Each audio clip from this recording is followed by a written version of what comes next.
are we? I apologize for my tardiness. It's quite the newsy day, and I was with the president talking about that news, so I look forward to taking your questions on it. But first, I want to talk about President Trump's historic and incredible speech last night. The American people and the entire world watched President Trump powerfully lay out how he's renewing the American dream in a record-breaking joint address to Congress. And Americans loved what they heard.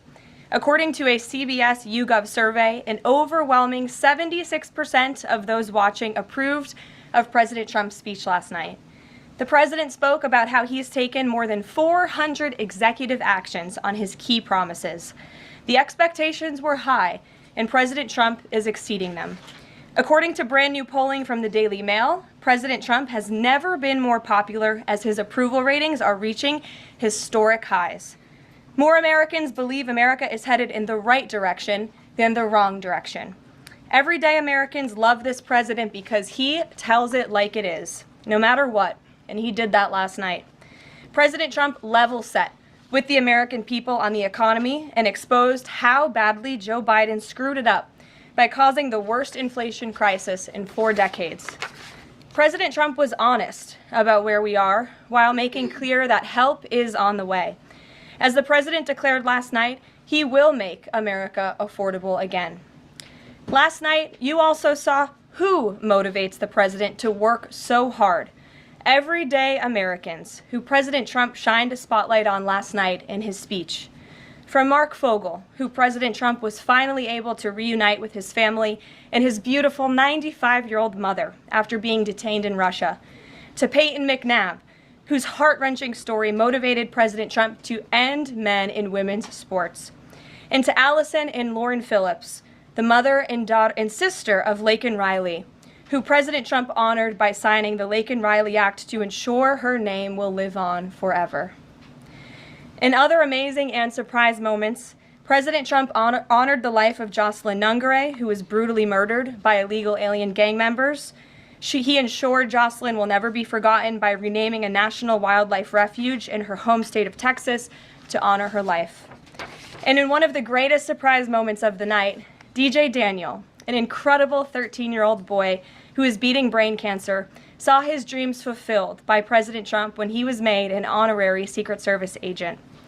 And finally, after nearly 4 years, President Trump delivered justice for the families of the 13 American heroes who were killed at Abbey Gate in the Biden-botched Afghanistan withdrawal, which was one of the worst humiliations in the history of our country.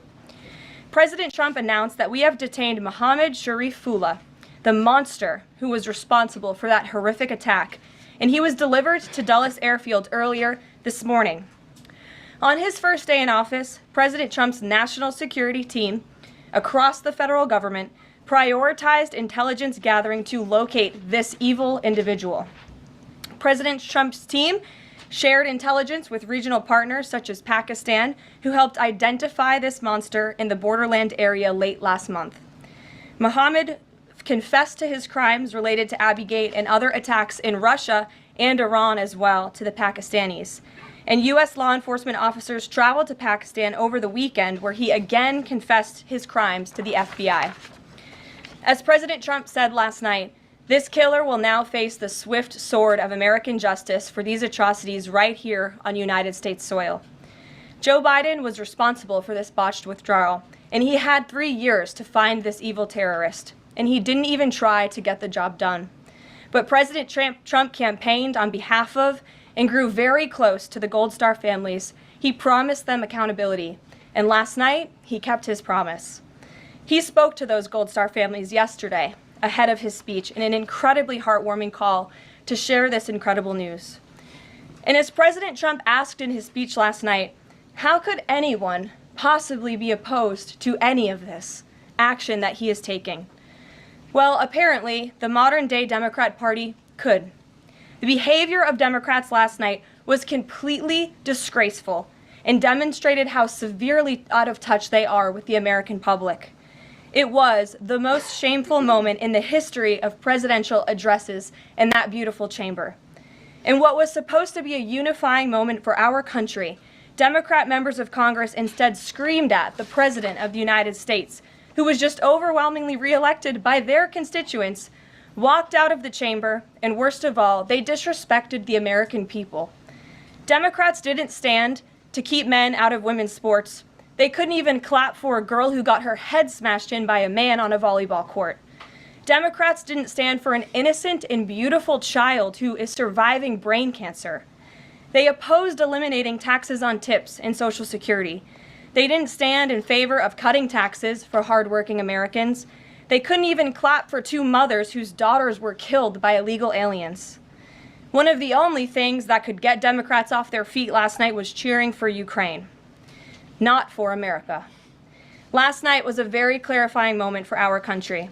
The Democrats exposed themselves as the party of insanity and hate, the party that wants to put America last. They've allowed their Trump derangement syndrome to stop them from celebrating America and our people, and we will not allow them to forget that. And it's not just the Democrat Party. The mainstream media still doesn't get it.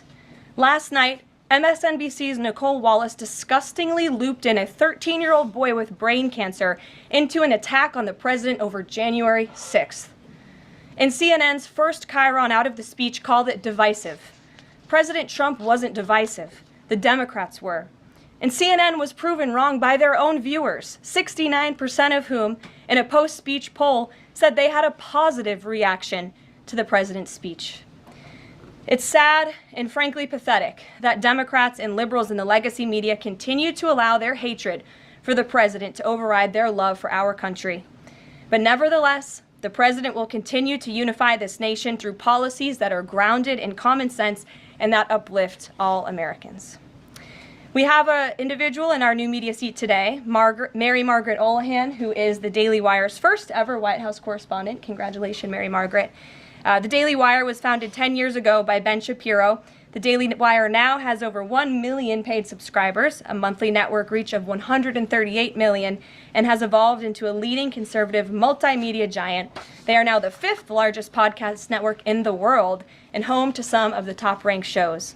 With that, I will take your questions, and Mary Margaret, why don't you kick us off? Thank you so much, Caroline. It's great to be here. Thanks. So I had 2 questions, if that's okay. The Sure. first on last night and the second on Maine.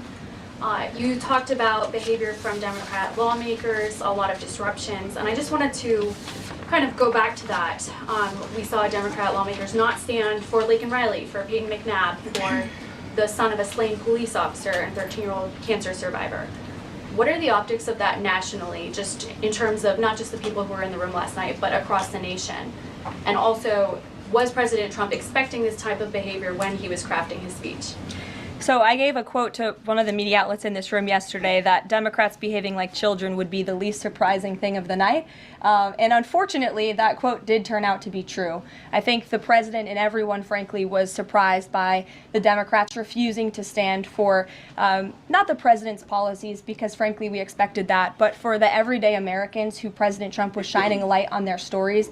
Mark Fogle, for instance, an American school teacher who was detained by the Russians. President Trump freed him. If Joe Biden had done that, they all would have been on their feet, but because of it came from President Trump, they weren't. So we think it's very sad, but we're very proud of the president today. And the American people are the people that this president cares about most, and the reviews are in, and everybody loved his speech. Thank you. And then on Maine, we know that the governor of Maine has really pushed back against the president's executive order saying that boys should not be in girls' sports. I spoke with a lawmaker from Maine this morning who told me she'd been censured by state lawmakers for calling a man and speaking up on this. What is the next move for the White House in this battle to protect the integrity of women's sports? Yeah, well, the Department of Education has sued the state of Maine. As you know, there's ongoing litigation. The president has made a commitment to ensure that states are being held accountable if they continue to allow men in women's sports, which he believes is an egregious violation of taxpayer dollars. And so that fight continues, and the president won't back down. Again, this is a common sense policy. 80% of the American people, including more than 60% of Democrats, do not want men in women's sports. So the president will stand by this commitment. Thank you. Gabe, good to see you in here. Good to see you, Caroline. A couple questions. One, can you confirm that the president held talks with the big 3 automakers today, speaking about potentially delaying tariffs? I can confirm, and I'm glad that you asked, because the president sent me out here with a statement directly from him on this. I saw it was reported earlier today by Bloomberg News, and he wanted me to share this with all of you. We spoke with the big three auto dealers. We are going to give a 1-month exemption on any autos coming through USMCA. Reciprocal tariffs will still go into effect on April 2nd. But at the request of the companies associated with USMCA, the president is giving them an exemption for 1 month so they are not at an economic disadvantage. So the three companies that he spoke to are Stellantis, Ford, and General Motors. They requested the call, they made the ask, and the president is happy to do it. It's a 1-month exemption. And the president just posted on social media that he has spoken with Prime Minister Trudeau. He says he's not satisfied with what the Prime Minister has said when it comes to fentanyl, but less than 1%, as you know, less than 1% of the fentanyl seized last year was in the northern border. What else does Canada need to do? Well, the president did just put out a statement on his call with the governor, Justin Trudeau, as he calls him, of Canada. And he said that he was not pleased, as you said. He said it's not good enough. He told Prime Minister Justin Trudeau that directly. The call ended in a somewhat friendly manner, as the president said, but he's not going to stop standing up for the American people. And to answer your question directly when it comes to fentanyl, for the last 4 years, unfortunately, our neighbors to the north and the south, Canada and Mexico respectively, have allowed America to be a dumping ground, not just for illegal aliens, but for illegal, poisonous, deadly fentanyl, which is now the #1 killer of young people in this country aged 18 to 34. Through the northern border in Canada, in last fiscal year alone, there was enough fentanyl seized to kill 4.8 billion people. And that number is up 2,050% from 2023, the year before. So there's been more than a 2,000% increase in illegal fentanyl seizure at the northern border. Why? Because Canada is allowing that fentanyl to come to the United States. The president sees these numbers. He thinks about the lives that are lost. And everybody in this room, I'm sure, everybody watching at home, everybody across the country knows someone in our lives who has been killed at the hands of this deadly poison. There needs to be repercussions for that. The president feels very strongly about it. But Caroline, respectfully, it's just 43 pounds that were found last year. That's less than a carry-on suitcase. Is that a lot of fentanyl compared to, say, Mexico, where the vast majority of the fentanyl is brought in through Mexico, not Canada? So what else does Canada need to do? Well, I just told you, last year alone, there was a 2,000% increase in illegal fentanyl. You're asking me for what the president's justification is for these tariffs. It's not up to you. You're not the president, Gabe. And frankly, I think it's a little bit disrespectful to the families in this country who have lost loved ones at the hands of this deadly poison. If you talk to them, and this president has, they are grateful that they finally have a president who is standing up to both Canada and Mexico, and most importantly to China as well. The president added an additional 10% tariff on China because this deadly poison is being produced in that country. It's being distributed through our neighbors, and there needs to be consequences for that, period. Peter. Thank you, Caroline. If the U.S. has a longstanding policy that we do not negotiate with terrorists, then why is the U.S. now negotiating directly and for the first time ever with Hamas? Well, when it comes to the negotiations that you're referring to, first of all, the special envoy who's engaged in those negotiations does have the authority to talk to anyone. Israel was consulted on this matter. And look, dialogue and talking to people around the world to do what's in the best interest of the American people is something that the president has proven is what he believes is good faith effort to do what's right for the American people. Is it just about the hostages? Or are they also talking about the president's plan to take over Gaza? These are ongoing talks and discussions. I am not going to detail them here. There are American lives at stake. I would defer you to the Department of State for further details, but I'm not going to get into those talks here at this podium. We know that some officials here were miffed that Zelensky showed up last week without a suit for his meeting in the Oval Office. But Elon Musk never wears a suit. He did last night. So what is the dress code? Well, Elon Musk wore a suit last night. I'm sure you saw it. Was he spooked by the Zelensky getting kicked out? No, I don't think so. I'm just pointing out that he did wear a suit last night. And I think the president liked that very much. And he looked great. Speaking of the president, he just passed me a note while I'm standing here. He wanted me to hold this up. This is the poll that I cited, the CBS YouGov poll that shows that 76% of those who watched the president's speech last night approved of his speech. And so it goes to my earlier point that I made in my monologue about how incredibly sad it is that we have a modern-day Democrat Party who is so severely out of touch with the American public. This is a great poll. The ultimate poll, though, came on November 5th when the president won by an overwhelming margin that he spoke about last night. Democrats weren't happy to hear that either. Ouija. Thank you, Caroline. Back on tariffs, last night President Trump said there will be a little disturbance, but we're okay with that. Can you put a dollar figure amount on how much the average American family should expect to pay as this disturbance? And why should Americans be okay with that when so many are already struggling to pay the bills? Well, first of all, last night, the president told the truth. And he was realistic, and he level set with the American people. And I think, frankly, it's very refreshing, and everybody in this room should be very grateful that we have a president who tells the truth about the reality of the economic situation that we are in, unlike the previous president who lied to everybody's faces, saying inflation was transitory, saying it was under control, saying that the border was secure, when none of that was true. So the president is being frank and honest, and the American people elected this president to have monumental reform and change, including rebuilding our manufacturing base in this country, standing up to foreign nations who have been ripping off our country for decades, and that requires a little bit of disruption. That requires a lot of effort and work that this president is focused on doing. With that said, as the president said last night, his administration is wholeheartedly committed, of course, to ending the inflation nightmare caused by the Biden administration. Look at the deregulation efforts. Look at the president's push last night in his speech for Congress to pass tax cuts, to end taxes on Social Security and overtime pay for hardworking Americans, end taxes on tips. We need Congress to get that done because that's going to put more money back into the pockets of the American people. And I didn't even mention energy. Look at the president's approach and focus on unleashing the might of our energy industry. We know that's the #1 driver of inflation. He's been slashing back a lot of the burdensome regulation from the previous administration to unleash our energy industry here at home, which will drive down costs. He said he is committed to making America affordable again. He did it in his first term, and Americans can trust him to do it again. President Trump Sure. has made clear, Caroline, that he loves tariffs, but the stock market does not. How does he factor that into his decision making? Well, the president does love tariffs. He said it's one of his favorite words in the English dictionary, and he believes in tariffs because they'll ultimately make America rich again. They're going to raise revenue. They're going to help us pay down our debt. Most importantly, they're going to bring American jobs here back home. So I think for folks on Wall Street who may be concerned, look at what this president did for you in his first term. Wall Street boomed. The stock market boomed.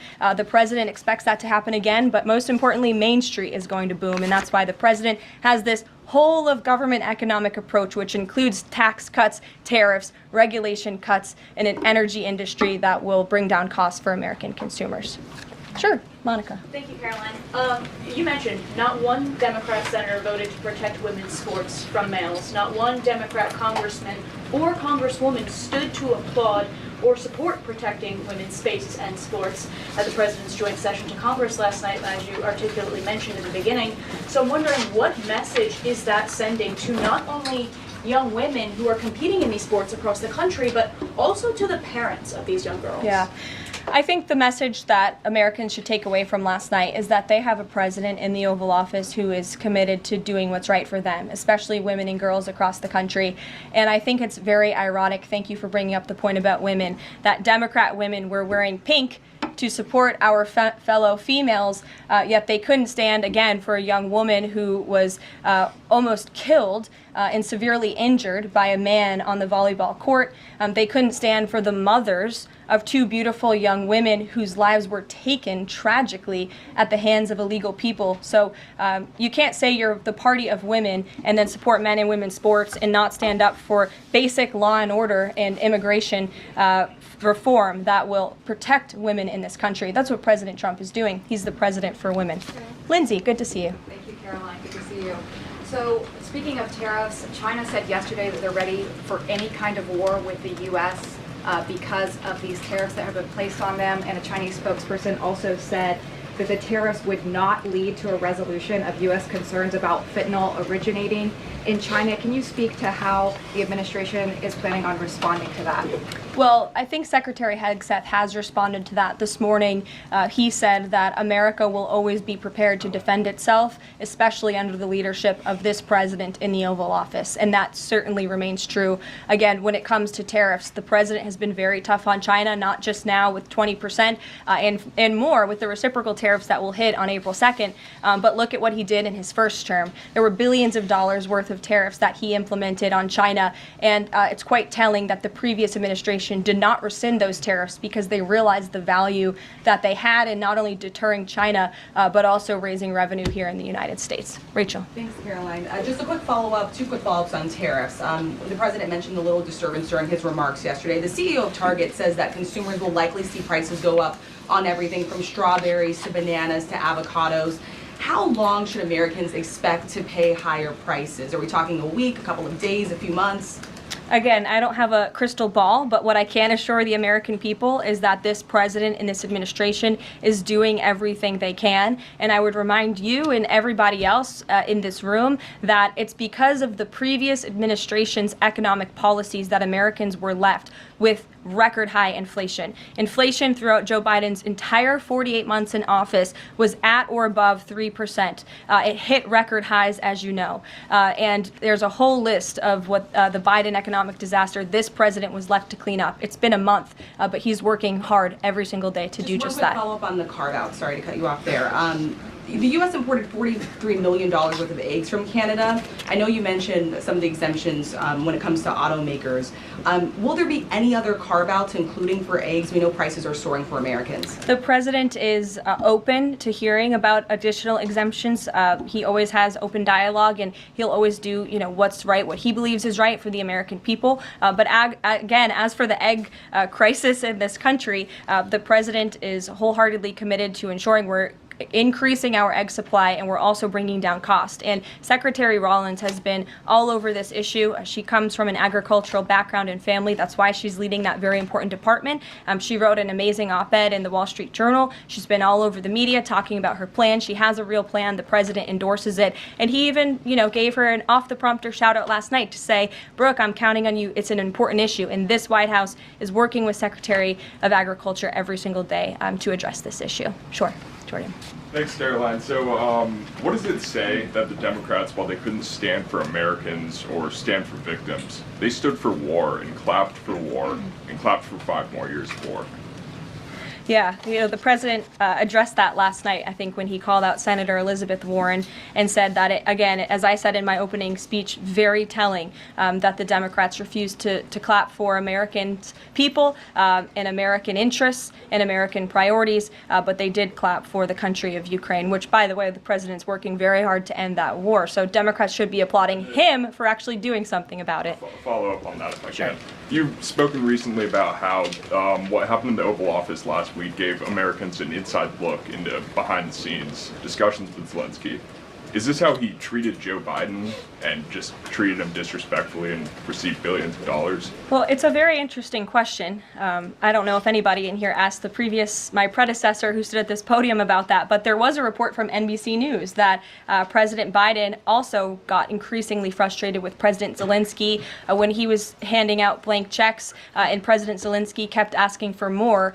Joe Biden was quite frustrated with that. So again, as I've said repeatedly, Friday revealed the frustrations that this administration has had in closed-door negotiations with the Ukrainians. However, President Zelensky did put out a statement yesterday, which we believe is a positive step forward. And National Security Advisor Mike Waltz has been talking to his Ukrainian counterparts. And so we're in the midst of this, and we'll see what happens next. Caitlin. Thanks, Caroline. I have 2 questions. One on the reprieve that is being granted to these 3 automakers for 1 month on the tariffs on Canada and Mexico.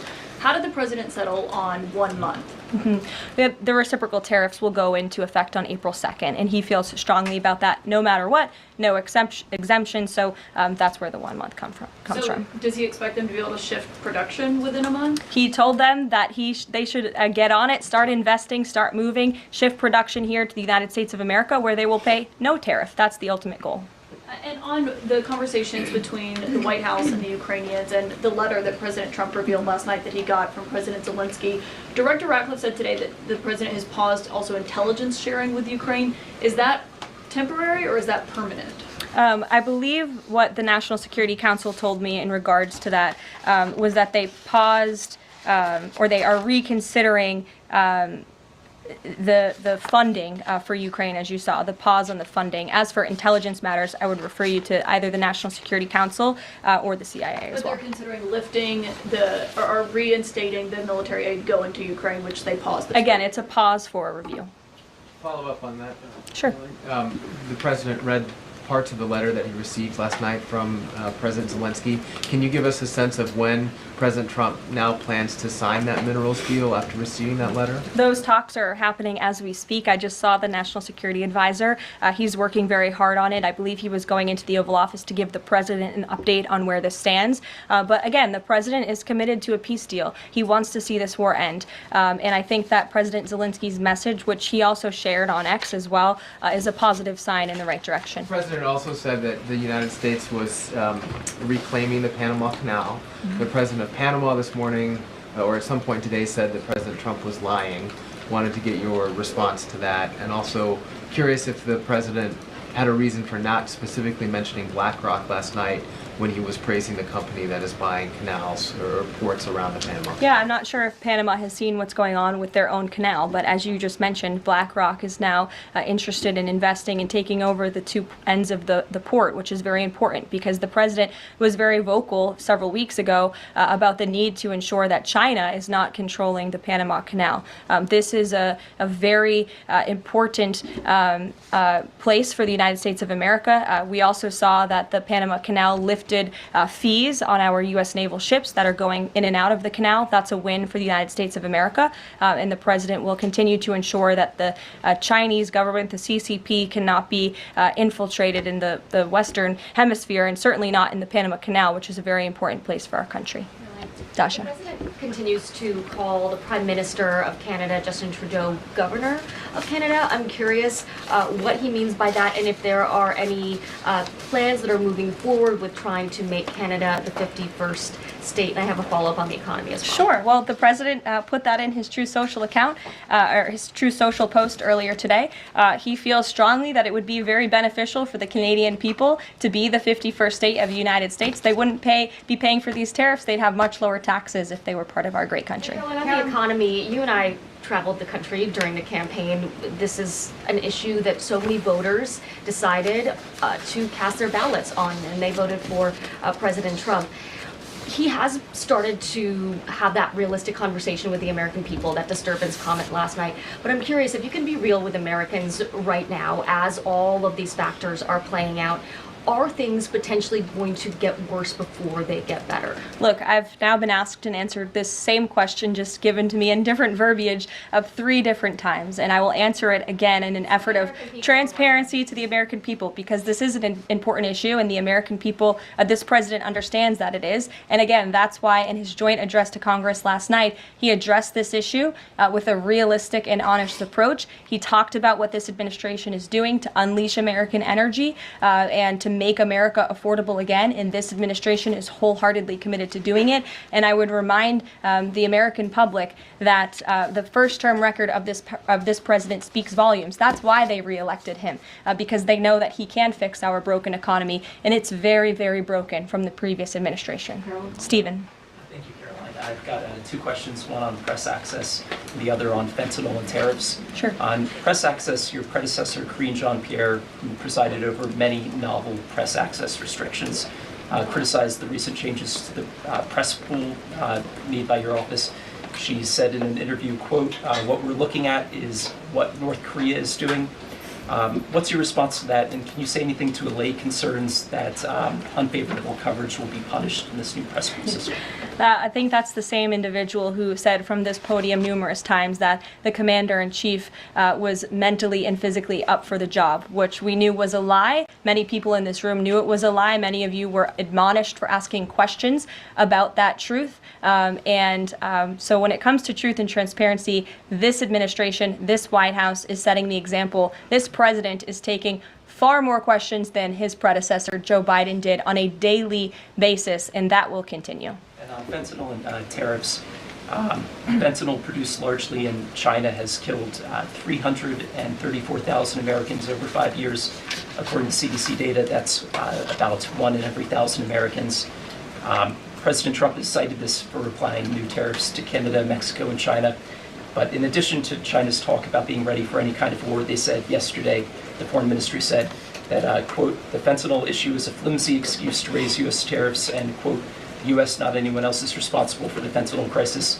So what's the response to China that the talk of fentanyl is just an excuse for tariffs, and what does that say about the resolution? Well, of course, the country that is getting very rich off of distributing this deadly poison to American citizens is going to say that. Again, the president knows where the American people stand on this issue. Fentanyl overdoses. Dasha brought up all of us campaigning all across the country. They talked about inflation. They also talked about the border, the illegal immigrants that we're pouring through, but also these deadly drugs. And again, the president keeps in mind those families every single day when he is making these tough decisions. But it's a necessary decision, and he's no longer going to allow the United States of America to be a dumping ground for illegal immigrants and for illegal drugs that are killing our nation's people. This is the #1 leading cause of death in our country, and there needs to be action taken to ensure that cannot continue. Thank you very much, guys. We'll see you later. Thanks, Caroline. Caroline.